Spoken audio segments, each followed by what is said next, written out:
Ez itt a kihívások kalapja, én pedig Kiki vagyok. Na lássuk, milyen feladatot ad nekünk mára a kalap. Készíts annyi forintból ebédet, ahány madarat látsz 1 óra alatt a madáretetőn. Szóval mit is jelent ez a gyakorlatban? Mint látjátok, leesett a hó.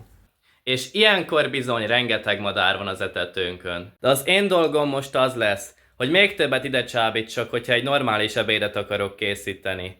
Ugyanis 1 órára kirakom a kamerát, és minden egyes madár, amit látok, az 1 forintot ér az ebédembe. Tehát, ha például jön 4000 madár 1 óra alatt, akkor akár egy pizzát is rendelhetek. De azért erre nem sok esély van. Nos, hát akkor lássuk a medvét. Akarom mondani a madáretetőt. Itt is lenne a kicsike. Vannak a közelben bokrok, ahonnan ide tudnak ugrálni a madarak. Ahogy látom, még van benne egy kis napraforgó mag is. Ami fontos, hogy az ilyen bolti szotyi nem jó nekik, a sózott meg a pirított szotyi, csak az ilyen natúr, fekete, ipari napraforgó. Most viszont egy kicsit felturbózom, mert nyilván azt szeretném, hogy minél több ide jöjjön. Úgyhogy első lépésben vágok fel egy kis almát. De nincsen késem, akkor hogy lehet egy ilyen almát felvágni?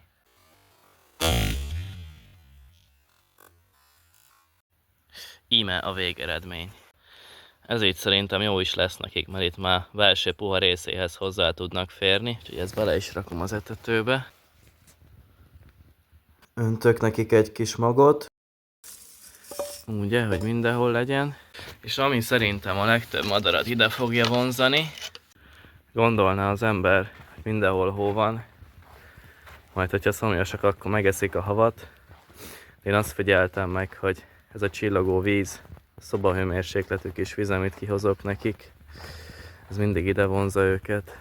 Úgyhogy készen is van a VIP madáretető, én ide lerakom a kamerát, és 1 óra múlva találkozunk.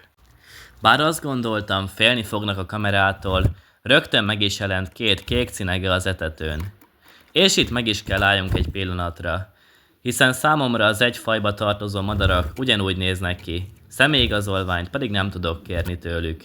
Így ha elrepült egy madár, majd később újra visszajött, azt 2 külön megfigyelésként írtam rá, tehát 2 forintot ért nekem.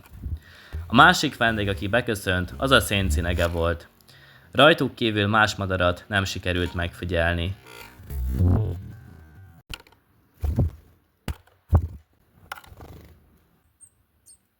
Összesen 13 alkalommal repült madár az etetőre 1 óra alatt, ami 13 forintot jelentett nekem.